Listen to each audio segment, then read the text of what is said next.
Good morning বন্ধুরা, আমার নতুন একটি ভিডিওতে তোমাদের সকলকে স্বাগত জানাই। তো আজ হচ্ছে সানডে, তো ছুটির দিন, সেজন্য আমি জলখাবার আজকে বানাতে চলে এসেছি। তো রোজেরই হয় রুটি, তো তরকারি, একটা সবজি করি, তো কখনো দুধ থাকে এরকম। তো আজকে ভাবলাম একটু অন্যরকম কিছু করি। তো তার জন্য আজকে বানাবো হচ্ছে ঝাল সুজি বা উপমা। কেউ কেউ ঝাল সুজিও বলে, তো কেউ উপমাও বলে থাকে। প্রথমে আমি এখানে সুজিটাকে হালকা একটু কড়াই নেড়ে নিয়েছি। তারপর যে সবজিগুলো ভেজে নিচ্ছি সেটা হচ্ছে ফুলকপি, গাজর, মটরশুঁটি, এগুলোকে ভেজে নিচ্ছি। তারপর একটু সামান্য ধনেপাতা আর কাঁচা লঙ্কাও দিয়েছি। তো তারপরে একটু নুন হলুদ দিয়ে ভালো করে নেড়ে দিয়ে দিচ্ছি কাজু কিশমিশ। তো কাজু কিশমিশটা দিলে খুবই ভালো লাগে, হালকা মিষ্টি মিষ্টি লাগে। এবং পরিমাণ মতো নুন দিয়েছি, আর সুজিটা অল্প অল্প করে এখানে দিয়ে দেবো। তো একসাথে বেশি দেওয়া যাবে না, তার কারণ দলা পাকিয়ে যেতে পারে। তো সেজন্য 2-3 বারে করে আমি দিয়ে দিচ্ছি। তো মাঝে মাঝে এরকম ঘুরিয়ে ফিরিয়ে খেতে ভালোই লাগে। অল্প অল্প করে জল দিয়ে নেড়ে নিচ্ছি। এটা আমি অনেকবারই বানিয়েছি, কিন্তু তখন তোমাদের সাথে শেয়ার করা হয়নি, তাই ভাবলাম আজকে তোমাদের সাথে শেয়ার করি। তো তারপর অল্প অল্প জল দিয়ে নেড়ে আমি ঢাকা দিয়ে কিছুক্ষণ রেখে দিয়েছিলাম। তাতে কি হয়েছিল, একদম ঝুরো ঝুরো হয়ে গেছে। আর লাস্টে দিয়েছিলাম একটু লেবুর রস আর ঘি, বাস। তারপরেই আমি এখানে তুলে নিচ্ছি। ভালোই হয়, তোমরা বাড়িতে অবশ্যই ট্রাই করে দেখতে পারো, আশা করছি ভালোই লাগবে।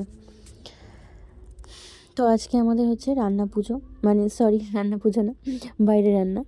তো যেমন মানে সব রকম, মানে ভাতে ভাত করে তো বাইরে বসে খাওয়া। তো যেহেতু এখানে বাইরে বসে খাওয়াটা সম্ভব না, তো সেজন্য ঘরের ভেতরেই খাবো।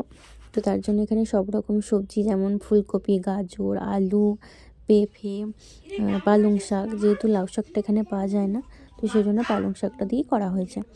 তারপর গরম গরম ঘি ছড়িয়ে একদম জমে ক্ষীর। তো ওকে জিজ্ঞাসা করছিলাম কেমন হয়েছে, বললো ভালোই হয়েছে।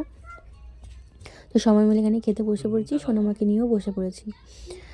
তো কলা পাতা তো এখানে পাওয়া সম্ভব না, তো সেই জন্য এমনি পাতাতেই বসে খাচ্ছি। তো যেহেতু এখানে ঠান্ডা কম, কিন্তু হাওয়া প্রচুর চালাচ্ছে, মানে যেহেতু আক্ষিনের আগে, তো সকলে ঘুড়ি ওড়ায়, তো সেই জন্য হাওয়াটা প্রচুর আছে এই সময়। তো চলো, তারপরে আমরা এখানে খাওয়া দাওয়াটা সেরে নিই। তারপর ছাদে চলে এসেছি সোনামাকে নিয়ে। তো যেহেতু এখানে অনেকেই, মানে ছোটো ছোটো বাচ্চারা ঘুড়ি ওড়ায় ছাদের মধ্যে, যেহেতু এখানে জলা মাঠ কিছুই নেই, নেই বলাটা ভুল, সেটা অনেকটা ভিতর দিকে, মানে সব জায়গাতেই আছে জলা মাঠ, কিন্তু এইটা অনেকটা সিটির দিক হয়ে যাচ্ছে, সেজন্য এই দিকটা নেই। তো বেশিরভাগ ছাদেতেই ঘুড়িটা ওড়ায়। তো সোনামা বলছে আমাকেও ঘুড়ি কিনে দিতে। আমি বললাম ঠিক আছে, তোকে আমি দোকানে গিয়ে কিনে দেবো। তো তারপরে ও খুব মজা করছে, মানে ওদের সাথে সাথে ও দৌড়চ্ছে, তো ও খুব মজা পাচ্ছে। তো তারপর মাকে আমি নিয়ে চলে এসেছি এখানে। তো ভালোই লাগে ছাদের মধ্যে। তো সামনেই আছে, এখানে হচ্ছে তাপ্তি নদী। তো তাপ্তি নদীর উপরে ব্রিজ চলে গেছে এখান। তো এখন ঘড়িতে বাজে প্রায় 6টা বেজে গেছে। তো এখনও দেখো কত আলো আছে। তো দেশে হলে তো এখন তো পুরো অন্ধকার। এখানে একটু ডিফারেন্স আছে, এবং অনেকটা দেরি করে সন্ধে হয়, প্রায় 6:45টার দিকে। আর গরমকাল হলে তো পুরো 6:45। আর এটা শীতকাল বলে তাই 6:45, 6:45টার দিকে সন্ধেটা হয়ে যায়। এই সামনেই রাস্তা, অনেক গাড়ি আছে। তো একদম মানে রোডের ধারে, বেশি ভিতরে না।